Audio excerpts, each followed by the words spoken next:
Bhojpuri actress Akshara Singh अपने sensational video और song की वजह से सोशल मीडिया पर खूब सुर्खियां बटोरती हैं। इस बार उनकी कोई भोजपुरी फिल्म की बात नहीं और ना ही हो रही है उनके किसी गाने के एल्बम की बात। यहाँ मामला थोड़ा सीरियस है। कुछ समय पहले अक्षरा सिंह का एक MMS video scandal social media पर लीक हुआ था।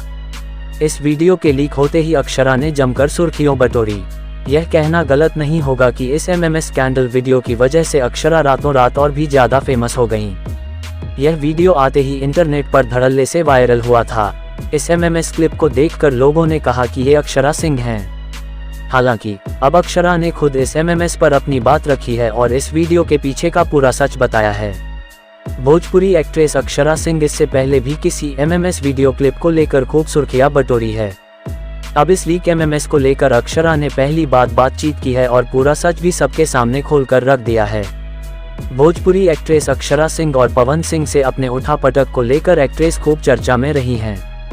इस बार की भी कहानी कुछ ऐसी ही है, जब अचानक इंटरनेट पर एक MMS क्लिप वायरल हुआ और इसे देखकर लोगों ने कहना शुरू कर दिया कि ये भोजपुरी क्वीन अक्षरा हैं। अक्षय सिंह इस वक्त यूपी बस्ती में हैं, जहां वो अपनी अपकमिंग फिल्म की शूटिंग कर रही हैं।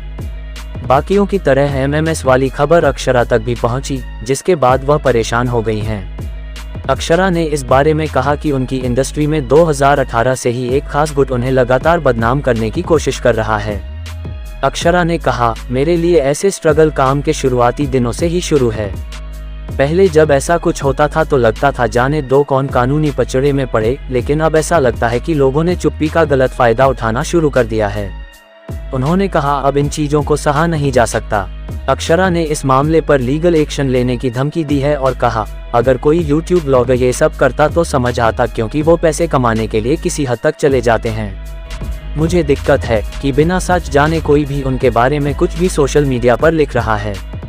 इन चीजों को देखते हुए काफी दुख होता है। अक्षरा ने कहा कि अब मैं लीगल एक्शन लूंगी, पानी सिर के ऊपर जा चुका है। अक्षरा ने कहा, एक गैंग साल 2018 से मेरे पीछे पड़ा है और ये लोग मुझे काम करने नहीं दे रहे हैं। उन्होंने कहा कि ये लोग यही चाहते हैं कि मैं दूसरी आकांक्षा दुबे बन जाऊं और मैं भी उनकी तरह इन सब चीज़ों से तंग आकर फांसी लगा लूं। हालांकि बातचीत के दौरान उन्होंने हिम्मत दिखाई और कहा, मैं कभी टूटी नहीं, मुझे मजबूत बने रहना है।